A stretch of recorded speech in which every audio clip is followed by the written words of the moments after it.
Salut à tous. Donc encore une review. C'est qu'on commence à devenir régulier sur cette chaîne, c'est bien. Cette fois-ci une review de deux animés, de deux épisodes de deux animés.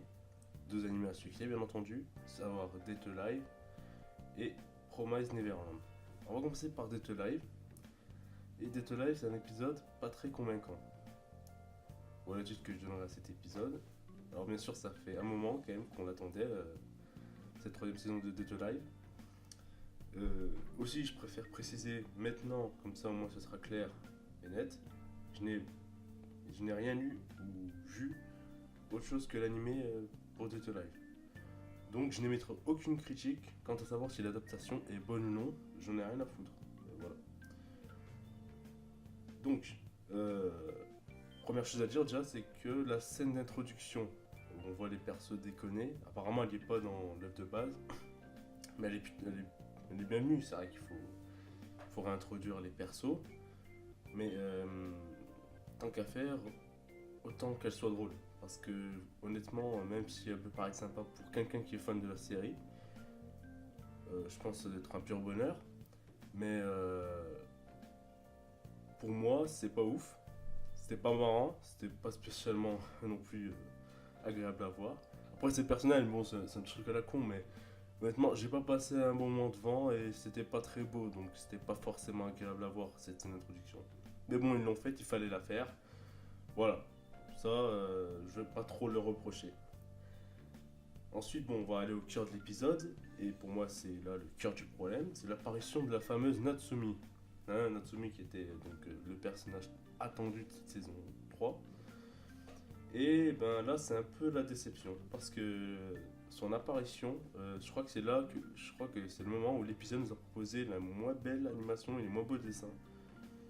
Je trouve ça un peu con quand même que pour introduire un personnage, on te propose une animation bancale. Ça nique vraiment le délire, je trouve. C'est pas ouf. Et c'est un personnage central et c'est pas beau. Enfin, je sais pas s'il y avait des musiques, mais en tout cas, la mise en scène était un peu pauvre. C'était vachement vite comme moment.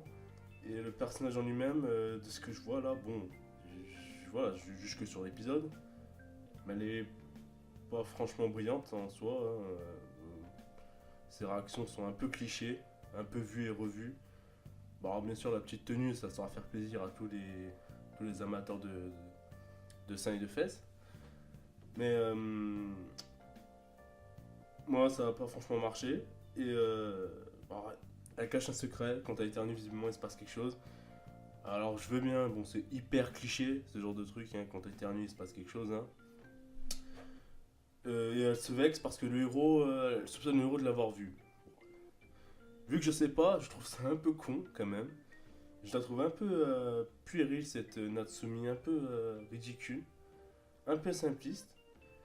Et quitte à être ridicule, autant parler de sa vengeance. La scène dans l'école, c'était un peu malaise sur 20, parce que je trouvais ça nul à chier. Où est le danger? Vraiment, où est le danger? C'est quoi ces vieux trucs? Les héroïnes, elles pensent que le héros, c'est il a fait le gros porc. C'est pas marrant. Enfin, tu peux trouver ça marrant, mais moi personnellement, j'ai pas trouvé ça marrant. Donc voilà, je me pose des questions. Vraiment, cet épisode, c'est pas le kiff. Et j'espère que le prochain saura redresser la barre.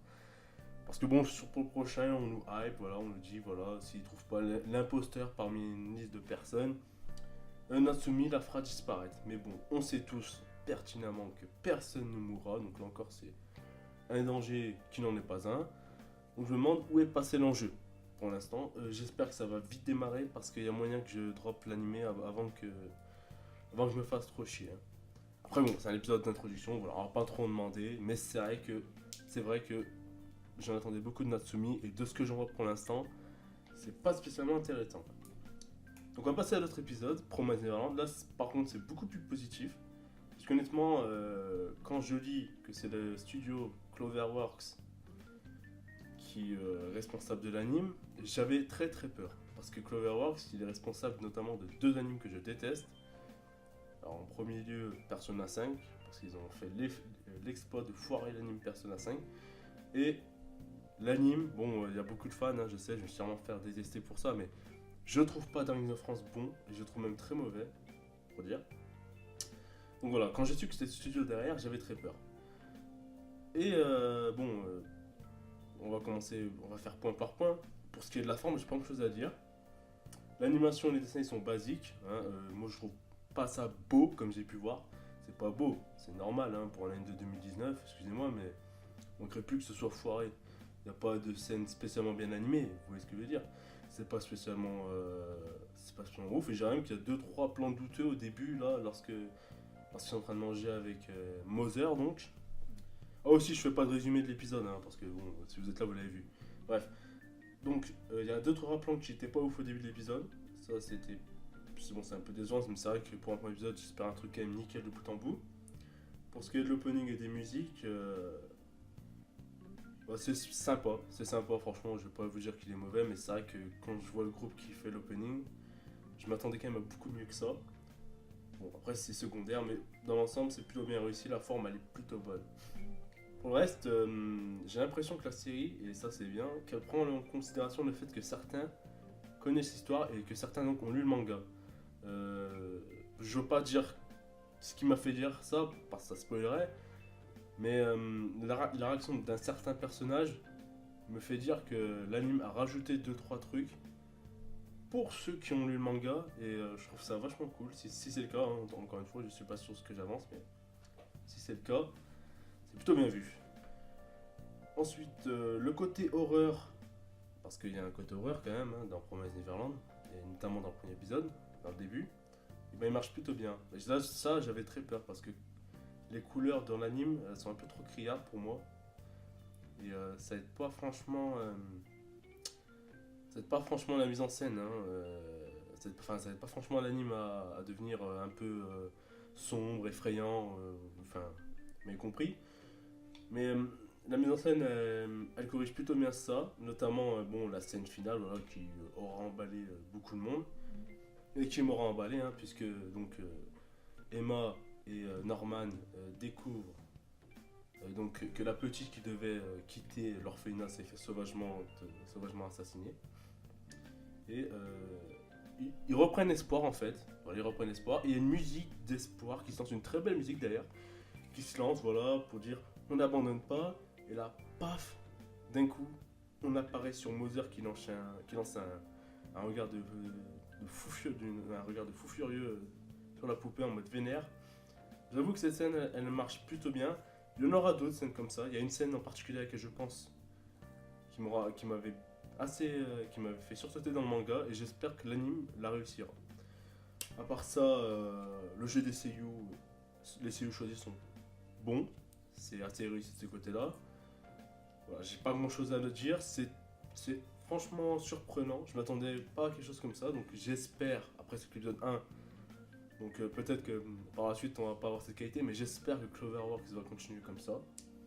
Et j'espère surtout que la série saura adapter l'aspect stratégique de Promise Neverland, parce que c'est ça vraiment pour moi qui est un des meilleurs aspects de la série, c'est tout le côté tactique, préparation, qui fait un peu penser à Hunter x Hunter d'ailleurs pour moi. Donc, j'espère que la série réussira à intégrer ces scènes, qu'elle continuera, qu'elle continuera à gérer au niveau de la mise en scène, qu'elle n'hésitera pas aussi des fois à rendre les couleurs un peu plus fades dans certaines scènes pour rendre les passages un peu plus flippants, angoissants. Voilà, donc voilà tout ce que j'ai à dire sur ces 2 épisodes. N'hésitez pas à me dire votre avis dans les commentaires, n'hésitez pas à me dire ce que vous avez pensé de la vidéo aussi. Et moi je vous dis à la prochaine. Tchuss.